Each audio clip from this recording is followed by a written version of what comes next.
আসসালামু আলাইকুম ভিউয়ার্স, কেমন আছেন সবাই? আশা করি ভালো আছেন। আমিও আল্লাহর রহমতে ভালো আছি। আজকে আমার আলোচনার বিষয় হচ্ছে বর্তমানে ইন্ডিয়ান ভিসা কেমন হচ্ছে? অথবা যারা ভিসা পাচ্ছেন তারা ভিসা পেয়ে কি অরিজিনালি ডাক্তার দেখাতে যাচ্ছেন? বা এন্ট্রি রিফিউজ খাচ্ছেন কিনা? ভিসা পাসপোর্টের মধ্যে ক্যান্সেলেশন অপশন পাচ্ছেন কিনা? বা রিসেন্টলি এরকম কয়েকটা ঘটনার সাথে জড়িত, যেহেতু আমরা ইউটিউবার বা আমরা ফেসবুক, ইউটিউবে আমাদের বিভিন্ন বিষয়, ইন্ডিয়ান বিষয় নিয়ে আমরা কথা বলে থাকি। সেহেতু এই সকল তথ্যগুলো আমাদের কাছে আসে। আর আমি নিজেই যেখানে আমার একটা গ্রুপ নিয়ে এন্ট্রি রিফিউজ খেয়েছি, এই ব্যাপার নিয়ে আমি আপনাদের সাথে বিস্তারিত আলোচনা করব। আলোচনা করার আগে একটা অনুরোধ থাকবে, যারা নতুন আমার চ্যানেলে, তারা আমার চ্যানেলটিকে সাবস্ক্রাইব করবেন। আর যারা সাবস্ক্রাইব করেছেন অলরেডি, তাদেরকে ধন্যবাদ। আলোচনা দীর্ঘায়িত না করে আমি সামনে অগ্রসর হচ্ছি। মূলত বর্তমানে ইন্ডিয়ান ভিসার ক্ষেত্রে যে বিষয়গুলো হচ্ছে, আমি কিছুদিন আগে আমার এক ফ্রেন্ডকে জিজ্ঞেস করলাম, সে মানে কি বলবো এখন, মানে নিজেদের গোপন কথা অন্যরা জানতে হয় এরকম একটা পর্যায়ে চলে গেছে। সেটা হচ্ছে যে আপনি আমি আমার ফ্রেন্ডকে জিজ্ঞেস করলাম চট্টগ্রাম থেকে, সে বলল যে ৬৬,০০০ টাকা দিয়ে চট্টগ্রাম থেকে সে মেডিকেল ভিসা লাগাইছে, সে চিকিৎসার জন্যই যাবে। ঠিক আছে? তো আমরা নীতিগতভাবে অনেক অসৎ হয়ে গেছি। দেখা গেছে যে মেডিকেল ভিসা করে আমরা এম্বাসি ফেস করতে যাচ্ছি।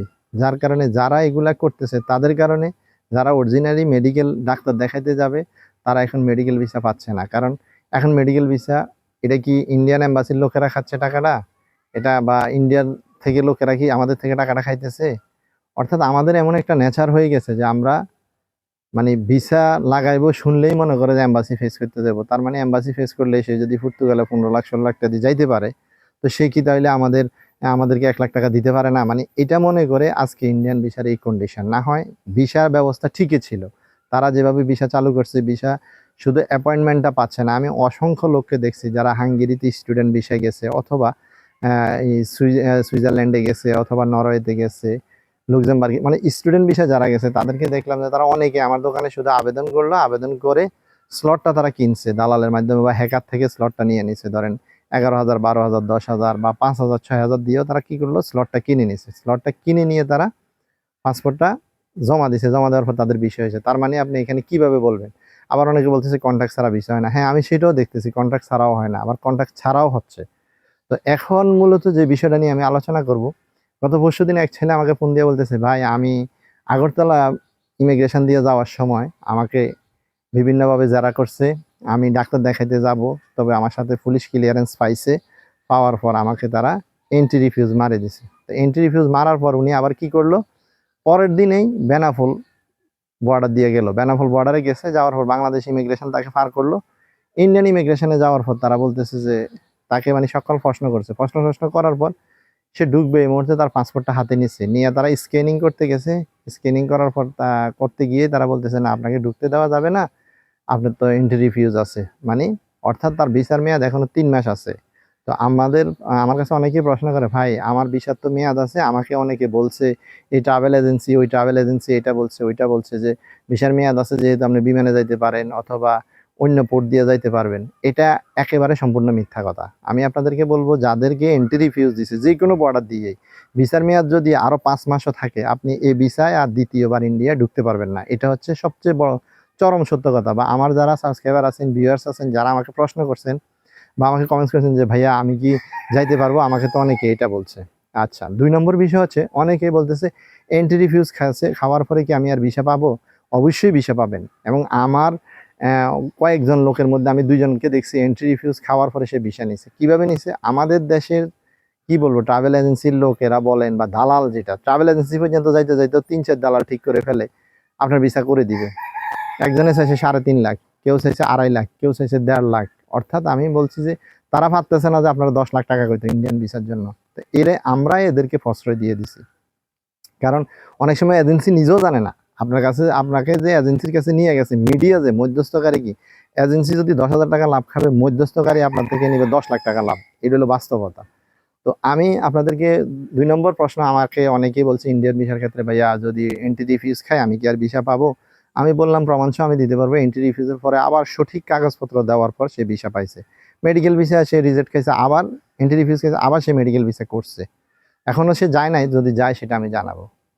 আরেকটা ভাইয়ের প্রশ্ন ছিল, ভাইয়া আমি যদি এফআরও করে ইন্ডিয়াতে ওভার স্টে করে থাকি, অনেককে বোকা বানাচ্ছে এজেন্সিগুলো, যখন ভিসা হয় না বলতেছে আপনি তো ওভার স্টে করছেন, এফআরওর কাগজপত্র দেন।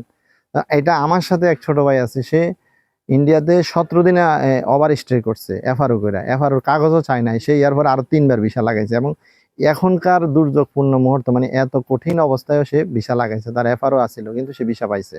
তো এটাও অনেকের প্রশ্ন ছিল, ভাইয়া আসলে কি এফআরও বা ওভার স্টে করলে আমরা ইন্ডিয়াতে কি আসলে মানে পরবর্তীতে ভিসা দেয়? অনেকে বলে যে দেয় না। আমি বলবো, অনেকে আবার বলে যে এই এন্ট্রি, যেটা আমরা যেটা বলি আরই, আমাদেরকে ব্যাক দিয়ে দিছে, রিপোর্ট মারছে বা ইমিগ্রেশন থেকে যেটা মারছে, এটার ক্ষেত্রে আপনি 5 বছর আবেদন করতে পারবেন না, 10 বছর আবেদন করতে পারবেন না। এটা সম্পূর্ণ একটা ভুল কথা। আপনি এইবার গেছেন, যাওয়ার সময় আপনি ধরেন কলকাতা যে হসপিটালে ডাক্তার দেখাইবেন, অনলাইন অ্যাপয়েন্টমেন্ট আপনি আনেন নাই, তো আপনাকে তারা সন্দেহ করতে পারে, যেহেতু আপনার বয়স এবং সবকিছু মিলে একটা জিনিসের সাথে একটা জিনিস মিলতে হবে, না মিললে তাহলে এটা ওরা বুঝতে পারে। যখন ইমিগ্রেশন অফিসারের এই অথরিটিটা থাকে যে কাউকে ব্যাক পাঠানোর জন্য, যদিও ভিসা অফিসার ভিসা দিছে, কিন্তু ইমিগ্রেশন অফিসারের এই অথরিটি থাকে, সে চাইলে আপনাকে ব্যাক পাঠাইতে পারে, এটা তাকে এই অধিকার দেওয়া হয়েছে। তো অনেকের ক্ষেত্রে আমার কাছে যে প্রশ্নগুলো ইন্ডিয়ান বিষয়ের ক্ষেত্রে বলছেন, আমি আপনাদেরকে আজকে একটা কথা বলি। লস পাসপোর্ট, যেমন লস পাসপোর্ট আপনি জমা দিলে অনেক সময় কি হয়, ভিসা হয়ে যাচ্ছে, কিন্তু তারা কি বলতেছে, লস পাসপোর্ট মানে হচ্ছে আপনার ভিসা হবে না, আপনাকে এটার জন্য এক্সট্রা 1 লাখ দিতে হবে, 50,000 দিতে হবে, 20,000 দিতে হবে। আমার কথা হচ্ছে, লস পাসপোর্ট হলে মন্ত্রণালয় থেকে অ্যাটাচ করা, কোড এফিডেভিট করা বা অ্যাটেন্ডেড দিয়া অবশ্যই ভিসা করা সম্ভব। কিন্তু আপনি আমাকে বলুন আপনি করে দিবেন, হ্যাঁ আপনি দিতে পারেন, আমাদের ফোন নাম্বার দেওয়া আছে, কিন্তু আমি কখনোই, আমার যেহেতু জন্মসূত্রে হোম ডিস্ট্রিক্ট কুমিল্লা, আমি কুমিল্লার ফাইল ছাড়া বাইরের ফাইলগুলো নেই না। এই জন্য এখানে অনেক সময় অনেক সমস্যা হইতে পারে, ওদেরকে বুঝাইতে হয়, লোক আসতে হয়, যাইতে হয়, এই কারণে। কিন্তু আমি আপনাদেরকে এতটুকু শুধু বলবো, যারা এম্বাসি ফেস করবেন তারা চেষ্টা করবেন ডাবল এন্ট্রি ভিসা নিতে। আপনাদেরকে যাই বুঝাক, আপনাদেরকে ভূগোল বুঝাইলে আপনারা কি সেটা মেনে নেবেন? অনেক সময় অনেক কিছু বুঝাইতে পারে আপনাদেরকে, যে আরে সমস্যা নাই, আমরা দেখবো। হ্যাঁ, এটাও তো ঠিক, পর্তুগাল এম্বাসিতে যারা যায় তারা অবৈধভাবে যায়, তো অনেক এম্বাসি ফেস করে ফেলছে, কিন্তু এটা কি লিগেল? আপনার এটার জন্য একটা ভালো অসুস্থ মানুষ সিরিয়াল দরকার, সে যাইয়া শিডিউল নিতে পারলো না, ইমিগ্রেশন ক্রস করতে পারলো না, তাহলে কি হলো অবস্থাটা? এই জন্য আমি আপনাদেরকে বলবো, যারা ইন্ডিয়া যাবেন, এন্ট্রি ভিসা বয়স দেখবেন। আপনি 30-35 বছর বয়স, আপনি যাচ্ছেন রুগী হইয়া, তো রুগী আপনার সাথে অ্যাটেন্ডেডও নাই, আপনার গাইডিয়ান লেভেলের লোক নাই, তাহলে আপনাকে কিভাবে তারা রুগী মানবো? এটা তো আগের দিন নাই যে ট্যুরিস্ট ভিসা চালু আছে, মেডিকেল ভিসা চালু আছে, অ্যাভেলেবেল ঢুকতেছে। এখন প্রত্যেকটা ইমিগ্রেশনের লোক বাংলাদেশ থেকে প্রতিদিন ক্রস করে 50 জন, 20 জন, 30 জন। আখাউড়া বা আগরতলা যে ইমিগ্রেশন, এখানে আমি দেখছি যেদিন গেছি আমরা 4 জন, 4 জন ছাড়া কেউ ছিল না। তারা চুল ছাড়া বিশ্লেষণ করে আপনাকে ঢুকাবে এবং ব্যাকও দিতে পারে, এটা হচ্ছে বাস্তবতা। এই জন্য আমি আপনাদেরকে বলি যে যারা ইন্ডিয়াতে যাবেন সঠিক ভিসা নিয়ে যান। এম্বাসি ফেস করলে ডাবল এন্ট্রি ভিসা নেন, প্রয়োজনে এই দালালদেরকে বলেন যে আপনারা আমাকে এই যে বিএসএফ গ্লোবালের যে অ্যাপয়েন্টমেন্ট ডেট, এটা আপনি চলে চেক করতে পারবেন। আপনি অ্যাপয়েন্টমেন্ট চেক দিয়ে আপনি ওদেরকে কি করবেন, যে ওই অ্যাপয়েন্টমেন্ট দিয়ে ইচ্ছা করলে আপনি ইন্ডিয়ান এম্বাসির ডেট নিতে পারবেন। যদি ইন্ডিয়ান এম্বাসির অ্যাপয়েন্টমেন্টের ডেট সঠিক থাকে আপনার, তাহলে আপনাকে ডাবল এন্ট্রি ভিসা দিবে।